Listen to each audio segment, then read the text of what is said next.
In 2015, Ireland's primary anti-gang unit, the Drugs and Organised Crime Bureau, launched Operation Thor to target burglary gangs. This involved a specialized team of Garda officers using advanced vehicles to pursue criminals. Initially comprising 6 members, however, a significant upgrade occurred in 2016 when they added a silver Golf R to their fleet.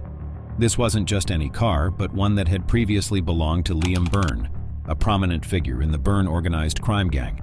During a raid on the gang in March 2016, 29 vehicles, including the distinctive Golf R, were seized.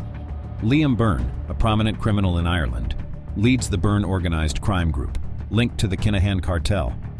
Despite his involvement in drug trade, gang conflicts, and gun smuggling, Byrne has never been imprisoned for organized crime activities. Who is Liam Byrne, known as Bugsy, and how did he become one of Ireland's top crime bosses and a trusted Kinahan associate? Let's delve into it.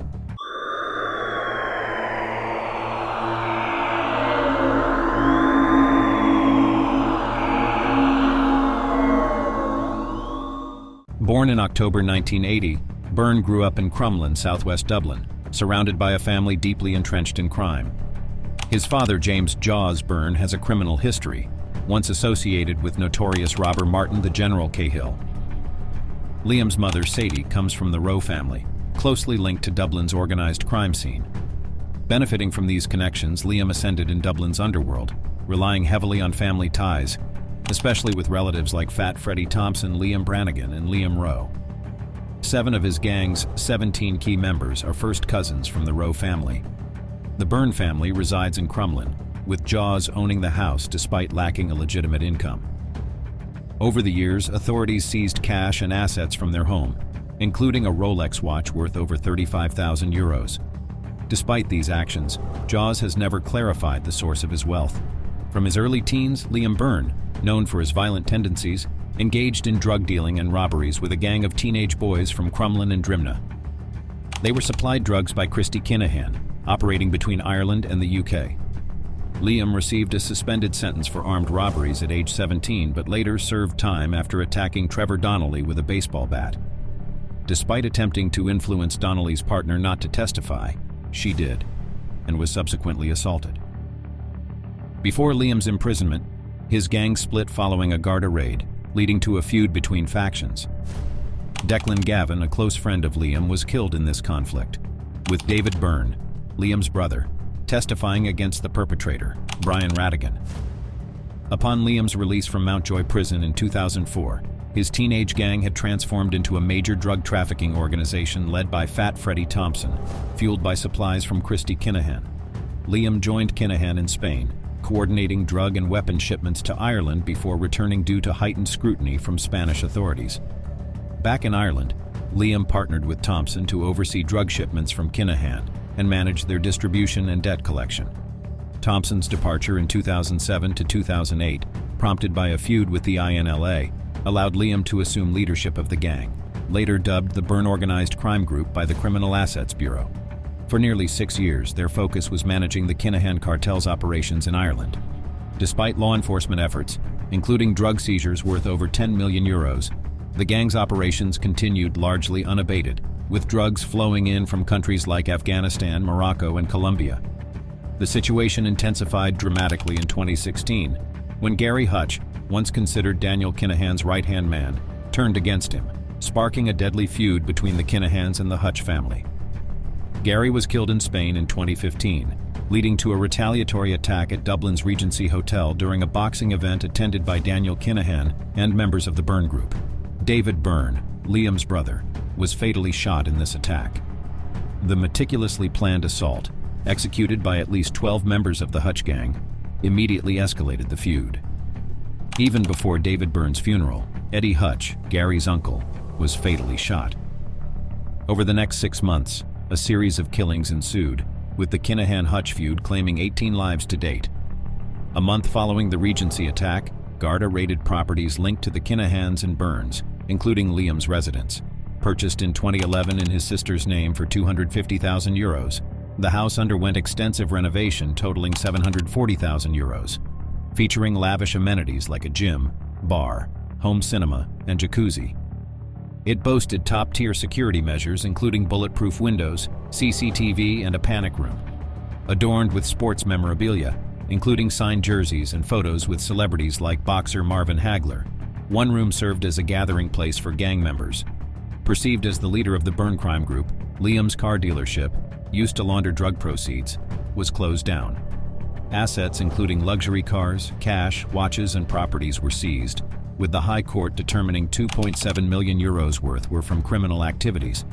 Liam's house was confiscated and listed for sale in 2021 at €400,000, yet remains unsold. Now vacant and dilapidated, it stands deserted with boarded-up windows and doors, surrounded by overgrown vegetation. After facing setbacks from the Kinahan-Hutch feud and the Criminal Assets Bureau, Liam fled to the UK in 2019, settling in Birmingham near his brother-in-law Thomas Kavanagh, a key figure in both the Byrne and Kinahan operations. Bomber, once a leader in the cartel's UK operations, was sentenced to 21 years in prison in March 2022 for drug importation. Liam then assumed control of Kinahan's UK operations. Alongside Sean McGovern, Liam was identified by the CAB as a top figure in Irish organised crime. In a dramatic turn, Liam was arrested on the island of Mallorca upon returning to Ireland, marking the end of his reign at the top of the criminal hierarchy, and potentially weakening the Dublin branch of the Kinahan cartel. Byrne's luck seemed to have finally run out when heavily armed police apprehended him during a clandestine trip to the Spanish holiday island.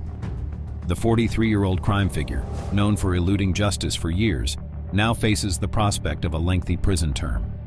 The Byrne organised crime gang has been a prominent force in Ireland's underworld, notorious for their involvement in drug trafficking and violent activities.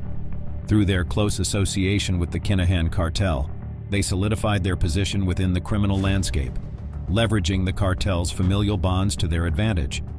Law enforcement suspected Byrne and his associates of playing a pivotal role in the series of murders and assaults targeting the Hutch family and their affiliates following the Regency incident. With the Criminal Assets Bureau closing in, Byrne sought refuge in the UK.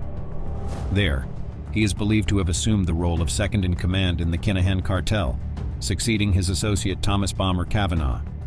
However, intelligence suggested that Byrne had somewhat distanced himself from the cartel's upper echelons. In the Middle East, he purportedly established his own criminal network, allegedly engaged in the trafficking of firearms and drugs.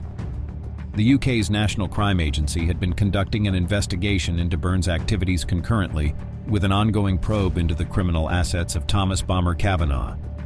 Additionally, Byrne faced allegations of threatening individuals in England, including a property developer and several business figures. However, his most serious offense was leading a criminal organization involved in weapons trafficking within the UK. Reports indicate that Byrne's group acquired handguns and submachine guns engineered to evade detection and complicate police investigations, subsequently selling them to other criminal entities. The scope of the operation was extensive, with one organization placing an order for 14 firearms at once. Facing mounting debts and heightened scrutiny from law enforcement, Byrne sought refuge in Dubai in 2021, where he continued to oversee his criminal activities from afar. However, financial pressures caught up with him over the following 2 years. Allegedly, Byrne resorted to issuing threats to numerous car dealerships in Dublin in an attempt to collect outstanding debts. It was during an investigation into these activities that the NCA uncovered his clandestine trip to Mallorca to reunite with his family. British authorities promptly alerted the Spanish National Police's fugitive unit, leading to Byrne's arrest in a well-coordinated operation. Spanish officers apprehended Byrne while he was dining at a restaurant in Alcudia, accompanied by his 2 underage children. Through inquiries, officers were able to identify a vehicle he might be using, narrowing down the search to that area. Byrne offered no resistance during the arrest, and lacking identification was taken into custody. His children were safely entrusted to a friend. The apprehension of Liam Byrne marked a significant setback for the Kinahan cartel, compounded by the earlier arrest of another individual associated with the cartel at Malaga Airport. Jack Kavanagh, the 22-year-old son of Bomber Kavanagh, was detained as he transited from Dubai to Turkey. Both Byrne and Kavanagh were implicated in the supply and acquisition of firearms, as evidenced by intercepted EncroChat messages. These arrests were part of an intelligence-driven operation led by the UK's National Crime Agency, with collaboration from the Spanish National Police and the Irish law enforcement. The joint endeavour aimed to dismantle the Kinahan crime syndicate, a prime focus for law enforcement agencies due to its extensive involvement in organized crime. Subsequent to his arrest, Byrne appeared before an extradition judge in Spain, expressing his intent to contest extradition to the UK. However, he ultimately lost the extradition battle and was extradited in December of last year. Currently awaiting trial for his alleged participation in serious firearms and organized crime activities, Byrne shares confinement with some of the UK's most notorious criminals. Today's developments underscore the ongoing efforts of international law enforcement agencies to disrupt and dismantle organized crime networks. The collaboration between agencies across borders highlights the determination to hold individuals accountable for their illicit activities, contributing to the broader goal of enhancing public safety. What are your thoughts on today's topic? Let us know in the comments, and don't forget to like the video and subscribe to our channel if you would like to see our next videos.